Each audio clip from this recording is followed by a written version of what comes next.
The name of this show is Living Wisdom, and I'm Patty Paul. Today my guest is my friend Shawn Randall. Welcome to the show, Shawn. Thank you, Patty. And once again, Shawn will be channeling our wonderful, unconditionally loving being friend by the name of Torah. So what is Torah going to be talking about today, Shawn? Well, today we have the subject and the focus of the soul and discerning the intentions of the soul. Wonderful. I'm looking forward to it. And may I take this opportunity to thank you, Patty, for acknowledging the channeling process and allowing a forum for channels and for unseen friends to bring their wisdom from their dimensions into ours. It's quite a gift, and it's a wonderful thing you're doing. Thank you so much. Well, and of course, this is my pleasure. This is so much fun for me, but thank you for that. Anyway, with that, I will invite Shawn to begin her channeling process, and in the meantime, the credits will roll, and Torah will be with us shortly after the credits are finished.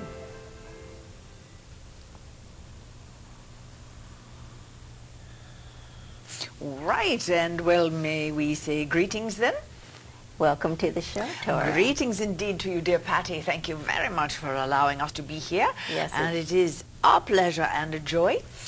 Feel free to open with your own introduction or question as you would wish. Otherwise, we can launch right in. Well, I was just going to say it's wonderful to have you back as a guest. And recently I attended a wonderful workshop that you gave that included some of the information I think you'll be sharing today. So with that said, please go for it. Just launch right in. Well, indeed, the subject that is set out is discovering and delineating the intentions of your soul. And in order to talk about that, first, we've got to talk a little bit about soul itself. And indeed, you all know you've got a soul. Certainly so. Everyone that is listening and watching certainly knows there is a soul that you've got, yes. And but what is it? What is it? Well, there are many ways to define it, but let us say, for the sake of clarity and simplicity, that it is your most prime or primal essence. And as your most prime or primal essence, it is very much part of the universe's physical and non-physical, and it goes beyond your physical body. Obviously, your soul transcends your physical experience. Well, we say obviously, yet we know there are a lot of detractors. We know there are people who would argue that. But evidence and the ancient wisdom throughout all ages points primarily, and indeed in the greater preponderance of information, to the fact that there is such a thing as soul, some part of the human being that transcends what you call death, or the shedding of the physical body. So your most prime or primal essence, being soul, is also, as an essence, very pure and an aspect, if you will, of God, Goddess, all that is, or infinite universal wisdom and knowledge. The universe has infinite wisdom, has an infinity of intelligence, and the soul is, of course, an essence that is part of all that is. Now, when a soul chooses to incarnate, well, that's another matter. For then the soul is coming through the character, if you will, of a human being. And indeed, souls will choose the lifetime they wish to live. They will choose the parents they wish to come through. And yet that pure essence of soul is always there throughout the lifetime. Even though the soul comes through the filter, if you will, of the physical and human body, it is always there, it is always available. We would like to say that there's a great paradox and a great irony to this thing called soul.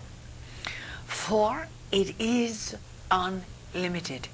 It has infinite wisdom, and yet it chooses to come in to a very limited framework. So here you've got an unlimited essence coming through a limited framework of physical human being, an ultimate paradox, an unlimited essence coming through a limited framework, a body that is subject to the input of the brain and all the chemistry of the brain and the incredible intricacy of the central nervous system, and how the brain and its electromagnetics and its electrical activity and its chemistry is so much a part of the emotional experience of a human being. So very complex, of course. People are still and always will be researching these interconnected aspects of what is a human being, what is a human body. Is it a soul? No, it is a container for the soul. So here is this intricate suit of clothes, if you will, called the physical body.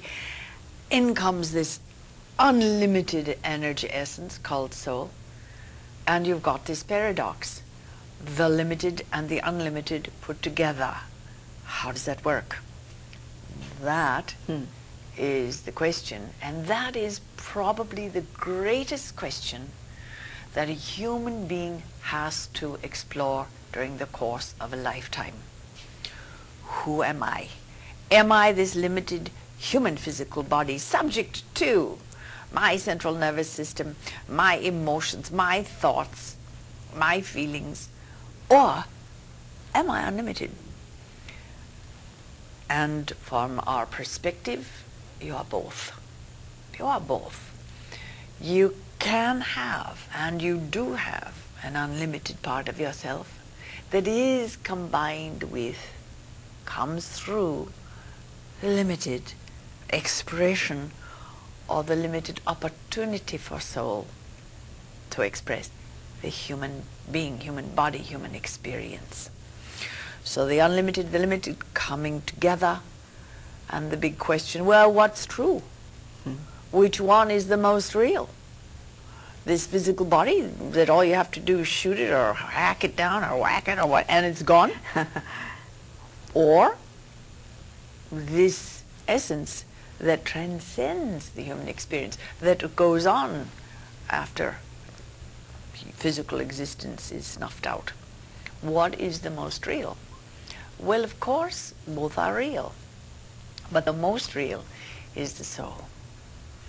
And so, again, perhaps the greatest question a human being will have in a lifetime is, who am I? What am I? And why am I here? Who am I? Am I this limited body, subject to these emotions, these beliefs, and this level of consciousness I experience through this body? Or am I more? And of course, exploring this has been the basis of many religions throughout all time, trying to understand this connectedness, this interconnectedness with all that is, or God, Goddess, all that is. So from our perspective, we would suggest in a very simple way, soul is the most infinite and eternal part of the self, and it is the truer self. It is the truer, most real self, the most real part of you. You know, if you were to do a little search on soul on the internet, you would get websites for music. For music. Music. R&B Interesting. music. Soul music. Mm-hmm. Well, that's very interesting. Think about it. Soul music is considered soul music. Why? Because it touches the soul, and there's something about it that feels very real to people. Yes, Good very point. real. Absolutely real. Yes, thank you, Patty. And so the realness of something, what is that? Well, you can say, well, if I think about something, does that make it real? Not exactly what we're saying. We would suggest that to experience your soul is to go into what you consider realness. For example, the most obvious thing you have in your society is this wonderful cliche, the eyes are the window to the soul. Yes. Through looking into one person's eyes, why is that the window to the soul? Because there's something real people can sense through the eyes. It's the realness. That person's essence comes through their eyes. Eyes are window to the soul. Essence comes through their eyes. So something real. Okay, if soul is something real, how do you know that something is of your soul? And we would suggest it is an inner experience. Even listening to good music, whether it's classical, whether it's music that touches your soul, becomes music that touches your soul because you're given an inner experience. Mm-hmm. Now, a silent inner experience is all the more expression of the soul. All the more expression of connecting to the soul. And so deep inner experience, deep silent inner experience is the most real way one can experience the realness of the soul. And what is that we are describing? Do you know? I'm not going to hazard a guess at this moment. Meditation. Yes. Meditation is the most direct, most obvious way to connect to the deepest inner experience you can have. All music can get you there. Mm-hmm. All other things can get you to an inner experience. But the actual essence of an inner experience will be in the deep intimacy of silence within the self. And it is in that deep intimacy of silence within the self that one experiences one's soul. I see. Question here. Yes. The kind of meditation you're now referring to, is that the kind most associated with the Eastern philosophies and the Eastern beliefs about meditation and spirituality? Absolutely. 5,000 years of ancient wisdom can't be all wrong. Of course not. Yes. Yes, Eastern meditation. And there are many forms of that as well. But we would suggest that essence of silence within, when one is between one's thoughts, free of thought, deep in the silence between the thoughts, that is when one is experiencing one's soul. That's good to know. Beyond thought. So, there is a little exercise we can guide you on to have this experience, Patty, if you would like to give it a try. All right. And so we'll guide you in it. This is very simple to do. We are going to have to preface this by saying that it is part of many ancient Eastern traditions. And yet the way we're going to present it will be very simple. And we invite anyone who may be watching to join in because basically it's so simple. It's first about paying attention.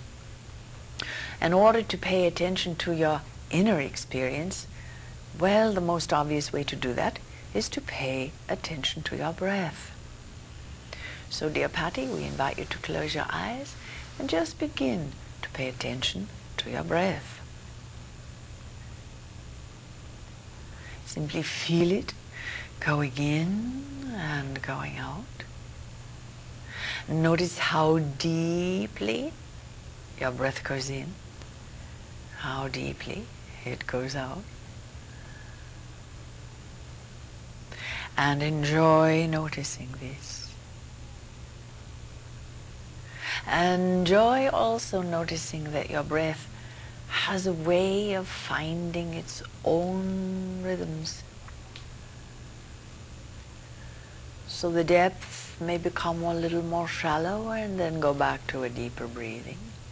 Simply allow your breath to do what it wants.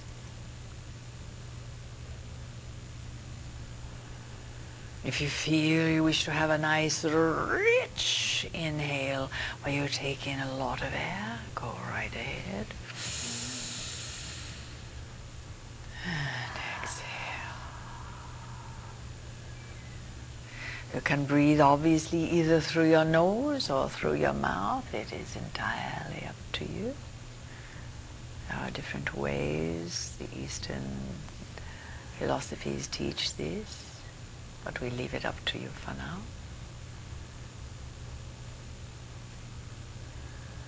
And of course this is best done if your body is sitting upright. Because if you're lying down, your body is going to start thinking you want to go to sleep.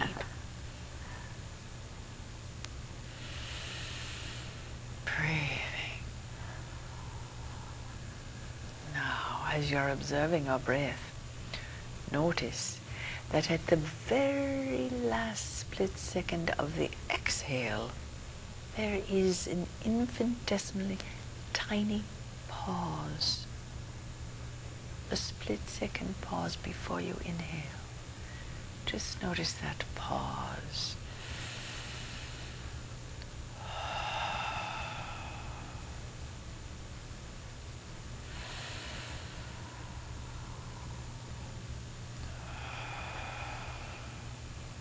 Pause just before you inhale.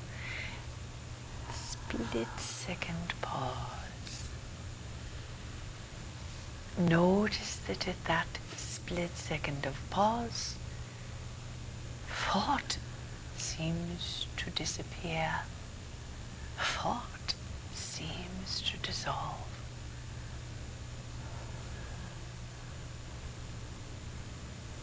Notice you are in a very neutral place in that split second. A very free place in that split second at the bottom of your exhale.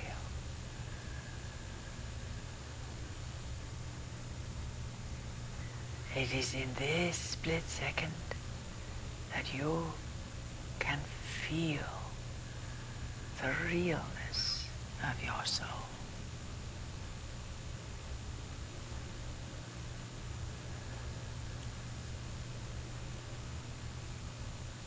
A deep inner silent experience between your thoughts directly connects you to soul.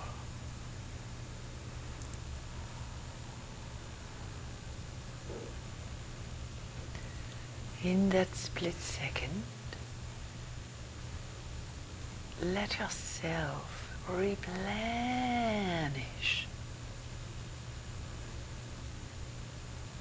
Feel the nurturing in that tiny space of infinity.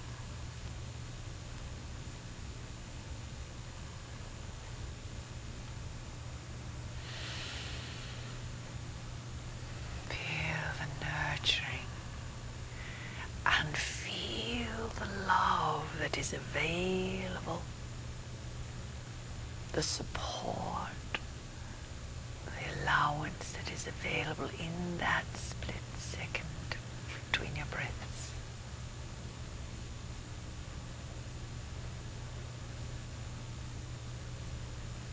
This is sourcing your soul. Sourcing your soul puts you in connection with Source. So you are also sourcing Source, your Source.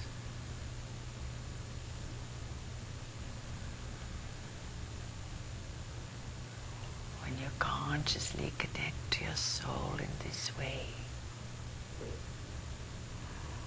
you are accessing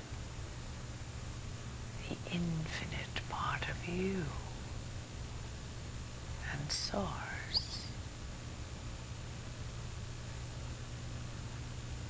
It's so easy to feel it at the bottom of your exhale before you inhale.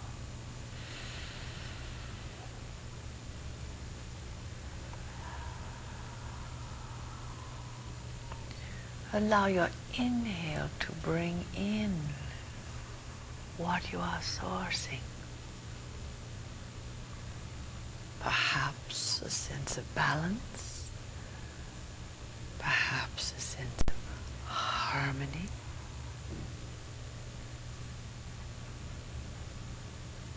and connectedness to your prime essence, your truest self, your soul. Here you are free from the illusions of limitation of the physical realm.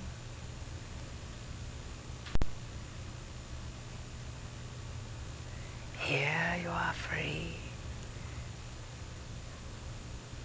from the sometime tyranny of the physical body.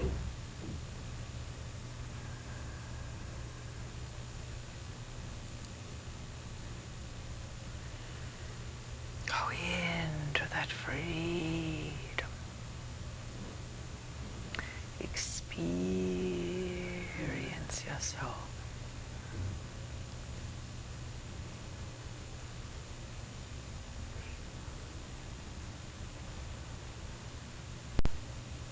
With inhale, bring it into your body more fully.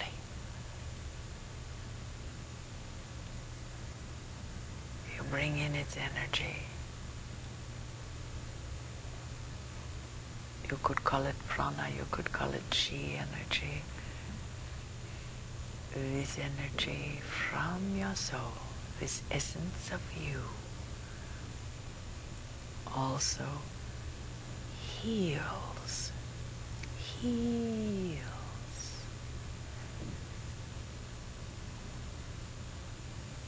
This is such a beautiful feeling.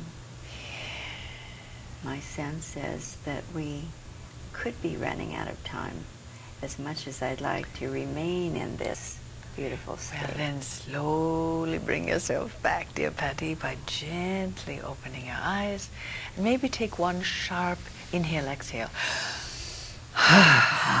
Yes. Oh, that's a beautiful feeling. That's certainly something that anyone can do on their own. Yes, you don't have to go to very esoteric Mm-hmm. schools for years and years and years and get diplomas and sign up for this and that. Just breathe, pay attention, and go into it. Yes, I could feel the peace that was growing and growing inside of me. But I needed to be alert just in case I start getting those hand signals as far as the end of our time together. Okay. But I don't see them coming at this time, so I will very good. throw it back to you. Would you like to talk a little bit about what you experienced in Patty, and we can dialogue that a little bit? Yes, I felt, actually I felt a sense of energy filling me. The more tranquil I got, the more I opened to that peace and that energy. I felt it filling me. It's hard to put into words. It is. But it was because it's just beyond thought and yes, words. very It is much beyond so. words. You all know Deepak Chopra, yes, certainly you do. Of course. And he uses the word gap. Others do too. But it is like going into the gap to access in that way this essence of soul that is you. And as you say, like an energy filling you, it is an energy filling you. And it's when people lose connection to that sense of their soul and the purity of it that they start getting off track in their lives. But conversely, to get on track, well, access your soul with meditation. That's a wonderful technique. With that, I have a question that comes to mind, or perhaps just an incident that I'll relate to you, and maybe you can give me some feedback on it. I recently met a man who was a bit younger than I, and yet when I met him, it felt like some of his energy was gone. And as we talked, it turned out that his wife of many years had died after a long bout with cancer. And as we talk further, How recently had she passed? Yes, very recently. Oh, recently. Just a couple of days ago, I spoke with this man. But his wife passed how recently? Yeah, she died, I believe, 21 months before. Oh, yes, all right. But it was so obvious to me that some of his energy was gone, and I asked him if he felt like he lost a part of himself when she died, and he said yes. So I know we don't have much time left, but does that give you something to address? Yes, we can yeah. happily address that in terms of soul essence. You are incarnated and you have your soul essence that keeps you vital and alive. And in intimate partnerships, there are what are called soulmates, or souls that have agreed to be together in one experience or another in this lifetime. And by the way, there's usually more than one soulmate per lifetime, and they aren't always marriages, etc., etc. But when there is a soulmate and there's a closeness between these two souls that is so very profound, when one soul leaves in the experience of the physical, as his wife did, by passing over, he'll feel not that literally a part of his soul is drained, not literally a part of his soul. He hasn't lost his essence. But what can happen is that the depression, the grief, and the loss can bring about a physical shutting down. Oh. So physical, emotional, and psychological, and even spiritual shutting down of the human being can start to, let's say, limit the amount of that soul essence that is feeding their life vehicle, which is their body. I see. So it's like a constricting. I just got a cue that we only have a half a minute left. Okay. But I think you Does that shared answer enough. that? Yeah, that makes sense to me. I think it will make sense to the audience as well. So once again, I want to thank you so much for sharing your wisdom with us today. And for those who've tuned in late, the name of this show is Living Wisdom, and I'm Patty Paul.